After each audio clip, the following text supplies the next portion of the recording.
আঞ্চলিক যুদ্ধ শুরু হয় তাহলে সরকারের সামনে থাকবে তিনটি বড় চ্যালেঞ্জ।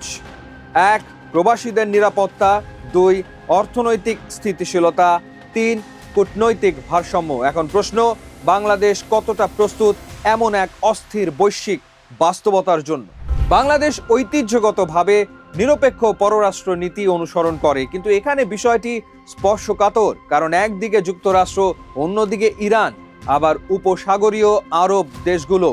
সরকারকে খুব সতর্কভাবে অবস্থান নিতে হবে যাতে কোনো পক্ষের সঙ্গে সম্পর্ক ক্ষতিগ্রস্ত না হয়। সবশেষ, যদি তেলের দাম বাড়ে বা ডলার সংকট বাড়ে, বাজারে মূল্যস্ফীতি বাড়বে, জনগণের অসন্তোষ বাড়তে পারে। সরকারকে তখন সামাজিক নিরাপত্তা কর্মসূচি জোরদার করতে হতে পারে। কাতার ও বাহরাইনে মার্কিন সতর্কতা ইঙ্গিত দিচ্ছে পরিস্থিতি এখনো অনিশ্চিত। যদি সংঘাত সীমিত থাকে, বাংলাদেশের ওপর প্রভাব নিয়ন্ত্রিত থাকবে, কিন্তু যদি আঞ্চলিক যুদ্ধ শুরু হয় তাহলে সরকারের সামনে থাকবে তিনটি বড় চ্যালেঞ্জ। এক, প্রবাসীদের নিরাপত্তা।